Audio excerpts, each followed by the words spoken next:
Good morning, everybody. Hope you're all doing fantastically well. A topsy-turvy, strange weekend for Leeds United, but also a weekend which sees Leeds okay and absolutely fine, really, when you look at the complexity of it. That the dimensions of the championship. I mentioned previously that there's going to be one side who are going to be dropped out of this race because of points dropped this weekend, this Easter weekend, which is carnage. And that side is Southampton. We're going to be speaking about them. We're going to be speaking about Leicester, Ipswich, and Leeds United, obviously, and the dynamic right now when it comes to the four, who is looking stronger psychologically. We're looking at who is the stronger as well, not just physically and athletically at this moment in time with 6 to 7 games remaining. It is a fascinating picture. We're going to get into it now, but before we do, everybody, the merch is in the description below. One Leeds Fan Channel merch, it's all there, much. It's well worth it, and we are distributing to Australia, to America. We've rectified those issues. Don't worry about that. So make sure you check the link in the description below. If you want to sign up to Patreon, £4 a month for bonus content. Shout out to all the Patrons, and YouTube memberships are £2 a month. Without any further ado, let's get into it. So I wanted to start off with Southampton, everybody. Russell Martin and Southampton. I've never known a team this season. They are the term bottle jobs has never been attributed more fairly than towards Southampton, and it was symptomatic the other night, and really the only game where they've had a must-win game and they've done it is against Leeds United, which is just typical. But last night against Ipswich, you're 2-1 up, you are the better team, you are the more dominant team, your XG's higher, your shots are higher, your possession's higher, everything is in your favour. And you somehow lose the game. It is unbelievable. And Southampton have had too many of these clutch games which they've lost. Another one was on Friday against Middlesbrough where they were dominant, completely dominant. Middlesbrough not even in the game. And they drew the game. Russell Martin hasn't been able to be tactically flexible, tactically ingenuitive whatsoever. He's also not utilised rotation in the right way.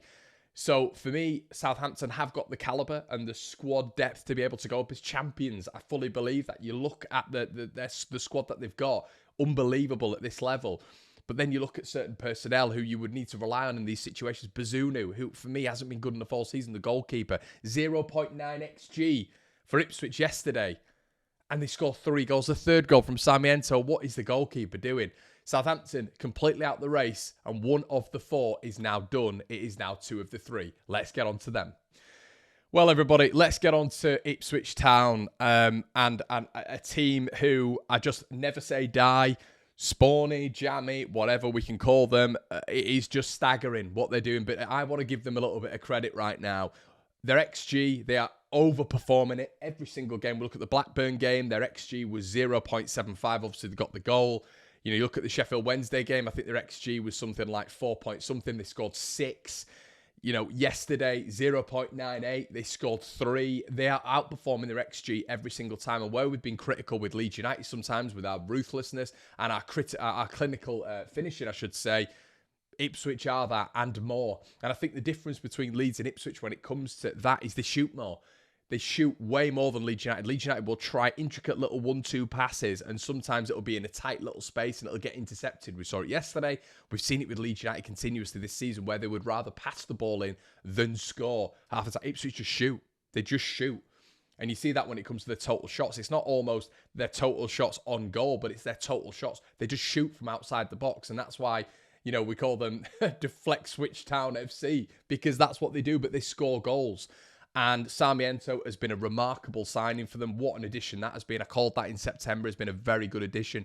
The pray and the thought process now we have to have as Leeds United fans is that Kiefer Moore is out, because I think right now if Ali comes in, he doesn't offer anything to what Kiefer Moore does in terms of hold-up play, in terms of an option.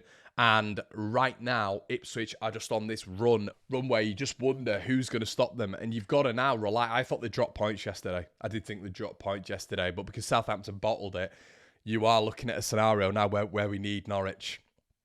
We really need Norwich to help us out here and do something. Going to Carrow Road, Norwich off the back of a loss, that is not going to be easy. Ipswich, I'll be honest, haven't been great.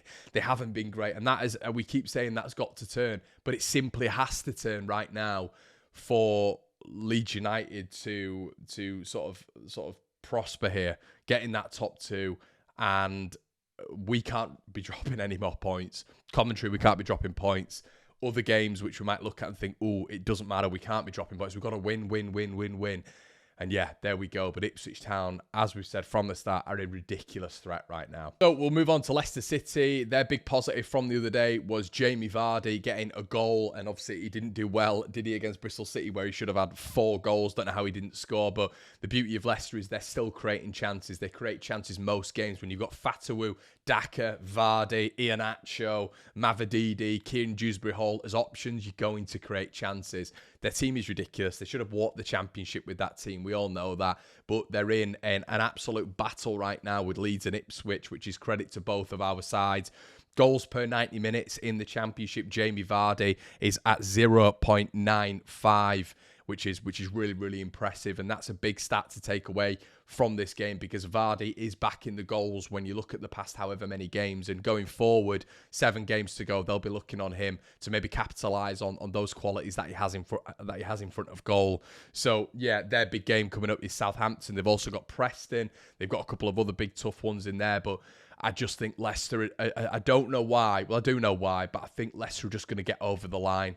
I think they're going to get over the line, and it is going to be between now Leeds and Ipswich who gets into the playoffs. I just think, I've got this feeling, could be wrong, that they're just going to do it. I just can't see them dropping out. They've bottled this 17-point lead, but in their programme notes yesterday, there was a lot of talk about FFP and PSR in the Premier League, and the chairman was saying, we are in good hands. We're going to be managing this well. Look, and almost giving them a bit of a rallying cry for the end of the season, because they desperately need to get promoted. Yesterday was massive for them, coming back from 1-0 down. They didn't do that against Bristol City, and I just think that mentality is going to be good for Leicester right now. And I know they've got a couple of tough games, but I do look at their game structure right now and think, yeah, they'll come through that. They'll come through that. But they have got to get through a tough period, but we'll have to wait and see. But Leicester City now, in my opinion, are right in this race, and never haven't really been. But yeah, this whole Leicester are bottling it thing, I just think they've got too much quality to bottle it at this moment in time. Let me know what you think.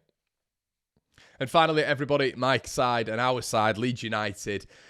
A massive win for us last night. Massive win. You know, the 3 things that we're going to take away from that is Gruev needs to be back in the side, and the reason for that is so that Ampadu can go back to centre back normally. And in my opinion, Matteo Joseph is the key to a little bit more sharpness up front, and someone who can give us a little bit of a different dynamic. Listen, I'd like to see Ampadu in central midfield long term in the Premier League as that number 6, but I think just Gruev, I think we'd have still struggled with him last night. I keep mentioning this because he's not a player who's going to drop deep and start spraying these balls forward, or even fizzing these balls into the centre forward. He doesn't do that.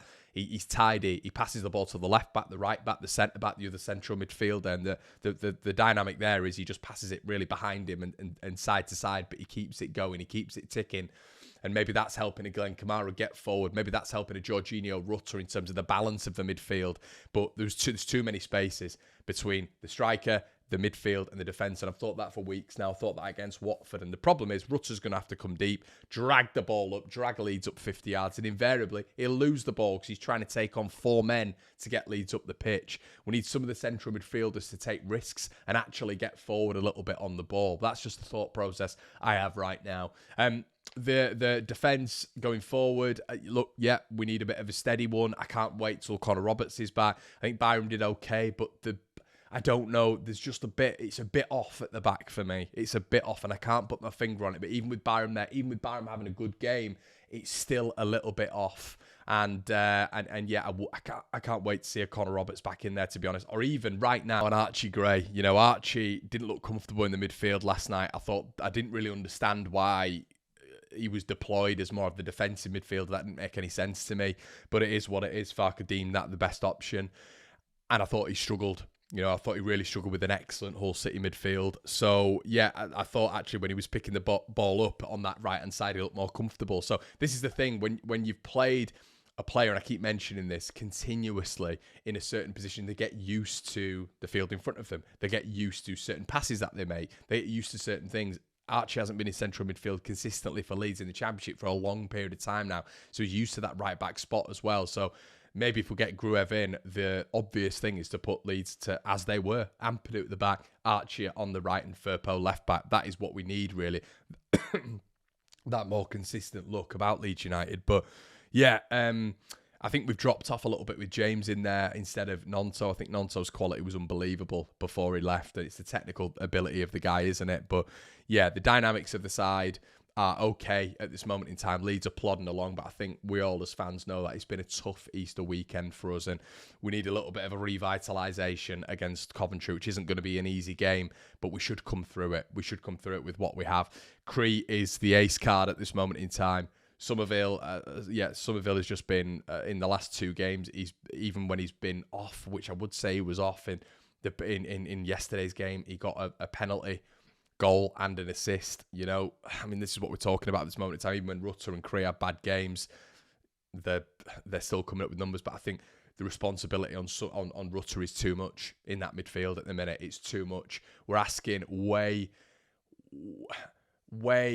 more than we should do of Rutter, and he needs help in that midfield in progressing Leeds up the pitch. It can't just be him, because as we saw yesterday, it gets double, tripled up on. What he did for that first goal was unbelievable in terms of his dribbling ability, but we're relying on him to do that way too much. So that's going to be it from me, guys. Let me know what you think in the comment section below. Who's bottled it? Who do we think is going to win the league? Interested to hear your thoughts. It's been an absolute pleasure.